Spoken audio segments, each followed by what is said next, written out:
നമസ്കാരം, happy holy. ഇന്ന് നേതാക്കന്മാരുടെ നേതാവ് ആകുന്നവരെ കുറിച്ചുള്ള എൻ്റെ എളിയ വിചാരങ്ങളുമായിട്ടാണ് ഞാൻ നിങ്ങളോടൊപ്പം ചേരുന്നത്.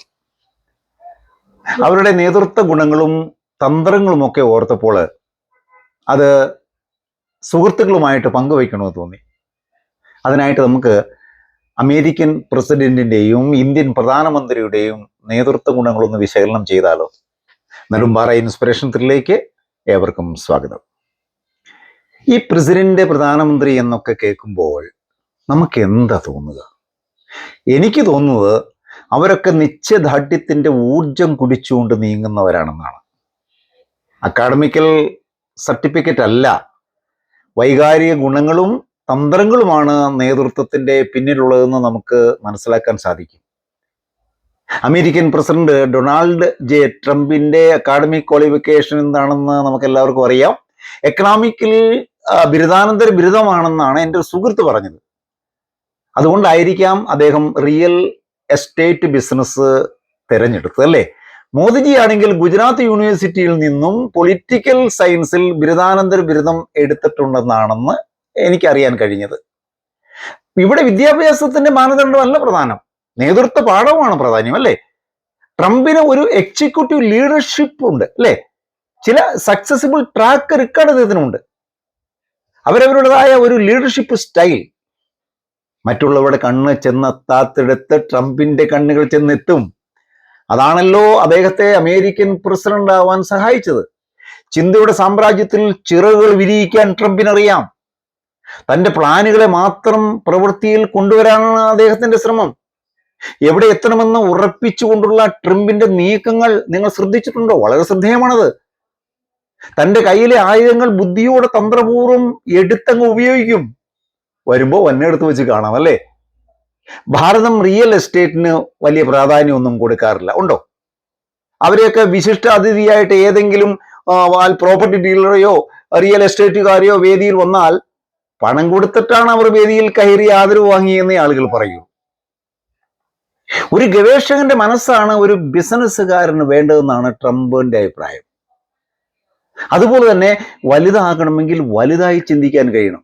ധാരാളം ക്ഷമയുള്ളവർക്ക് മാത്രമേ ബിസിനസ്സിൽ നേട്ടം കൈവരിക്കാൻ സാധിക്കുകയുള്ളൂ. എത്രത്തോളം സേവനം മെച്ചപ്പെടുത്താൻ കഴിയുമോ അത്രത്തോളം തൻ്റെ റിയൽ എസ്റ്റേറ്റ് ബിസിനസ് വളരുമെന്ന് കരുതുന്ന ആളാണ് ട്രംപ്. ഇനിയിപ്പോൾ കൊടുക്കാൻ തയ്യാറായെങ്കിലേ ഇങ്ങോട്ട് കിട്ടുകയുള്ളൂ എന്ന ചിന്തയൊന്നും US പ്രസിഡന്റിന് ഇല്ല എന്ന് നമുക്കറിയാം. കുറഞ്ഞ ലാഭം മാത്രം എടുത്ത ബിസിനസ് ചെയ്താൽ കൂടുതൽ ഉപഭോക്താക്കളെ നേടാമെന്ന് നമുക്കറിയാമല്ലോ. അതൊരു സത്യം തന്നെയാണ്.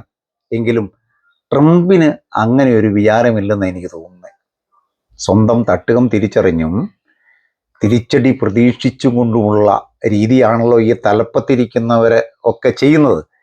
സേവനത്തിലൂടെ മൂല്യവളർച്ച ഉണ്ടാകുവാൻ ട്രംപ് സമർത്ഥനാണ്. നയിക്കാൻ സ്വയം തീരുമാനിക്കുകയും എടുത്ത തീരുമാനങ്ങൾ നടപ്പിലാക്കുവാനും ട്രംപിന്റെ ഉത്സാഹം ഒന്ന് വേറെ തന്നെയാണ്.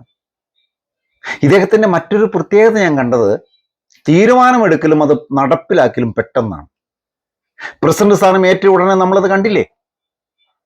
സാമൂഹ്യ പരിവർത്തനങ്ങളെ ശക്തമായി മുന്നോട്ട് കൊണ്ടുപോകാനുള്ള ചുമതല ആരേറ്റെടുത്താലും അത് മികച്ച നേതൃത്വം തന്നെയാണ്, യാതൊരു സംശയവുമില്ല.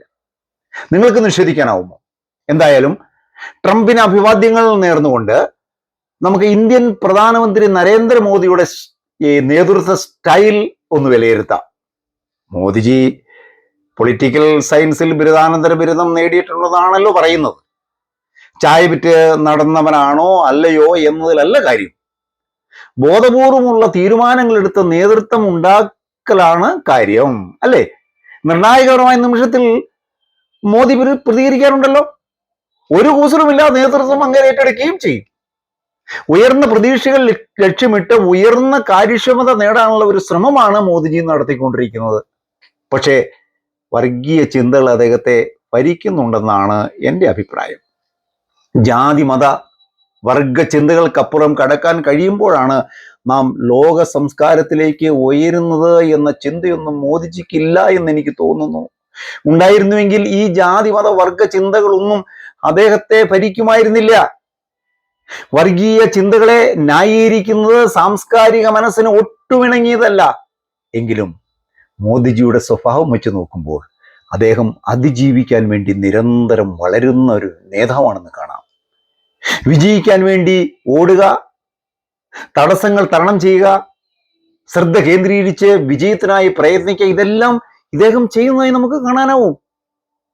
ആന്തരികമായി എന്ത് തോന്നിയാലും മറ്റുള്ളവരുടെ മുമ്പിൽ മോദിജി ഒരു ജേതാവിനെ പോലെ ധൈര്യം കാണിച്ചു നിൽക്കുന്നത് നിങ്ങൾ കണ്ടിട്ടില്ലേ?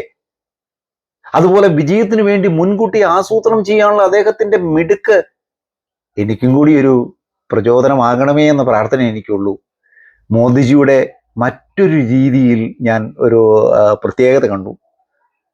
മുമ്പ് കർമ്മപദങ്ങൾ അദ്ദേഹം സെറ്റപ്പ് ചെയ്തുകൊണ്ടാണ് നീങ്ങുന്നത്. പ്രോട്ടോകോൾ അദ്ദേഹത്തിനുണ്ടല്ലോ, എവിടെയാണ്, എപ്പോൾ, എങ്ങനെ, എത്രമാത്രം, എന്തിന് എന്നെല്ലാമുള്ള വ്യക്തമായ രൂപരേഖകളുമായിട്ടാണല്ലോ അവർ പോകുന്നത്. ഇങ്ങേര് മാധ്യമങ്ങളെയൊക്കെ ചൊൽപ്പിടിക്ക് നിർത്തി തൻ്റെ പാർട്ടിക്ക് വേണ്ടി ഉപയോഗിക്കുന്നതായിട്ട് കാണുന്നു. അതൊരിക്കലും അംഗീകരിച്ചുകൂടാ. സമൂഹത്തിൽ വിഷാംശങ്ങൾ കലരുമ്പോൾ അത് മറ്റുള്ളവരെ ബോധ്യപ്പെടുത്തുവാൻ ഒരു എഴുത്തുകാരന് കഴിയണം. അതിനെ തടയുന്നത് അതിക്രൂരവും അതിദയനീയവുമാണ്, അല്ലെങ്കിൽ വലിയ ദുരന്തമാണ് ഉണ്ടാകുന്നത്, അല്ലേ? പണ്ട് നേതാക്കളുടെ നേതാവാകാൻ വേണ്ടി മോദിജി കണ്ടുപിടിച്ചൊരു സൂത്രം ഞാൻ ഈ അവസരത്തിൽ ഓർത്തു പോവുകയാണ്. മറ്റ് നേതാക്കളുടെ മനസ്സിലെ ആഴങ്ങളും ചുഴികളും ഇദ്ദേഹം കണ്ടെത്തുന്നേ. എന്നിട്ട് ഒരു ദീർഘവീക്ഷണത്തോടെ മറ്റു നേതാക്കളുടെ പ്രീതി നേടും. നോക്കണേ, അത് മോദിജിയുടെ ഒരു ഹോബിയാണ്.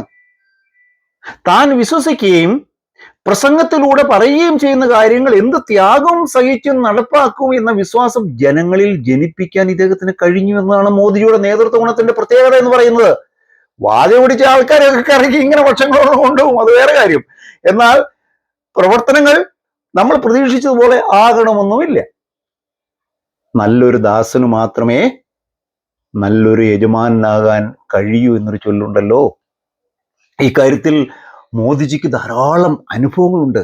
നിലം തുടയ്ക്കാനും ചായ ഉണ്ടാക്കാനും എല്ലാം അദ്ദേഹത്തിന് അറിയാം. ഏറെ നാളുകൾ അതൊക്കെ അദ്ദേഹം ചെയ്തിട്ടുമുണ്ടെന്നാണ് പറഞ്ഞിട്ടുള്ളത്. ദാരിദ്ര്യം അനുഭവിച്ച വ്യക്തിയാണ്. ഇതൊക്കെയാണെങ്കിലും പഠിപ്പും പദവിയും പണമുള്ള നമുക്ക് ഒരു പ്രധാനമന്ത്രി ആയിക്കൂടെ?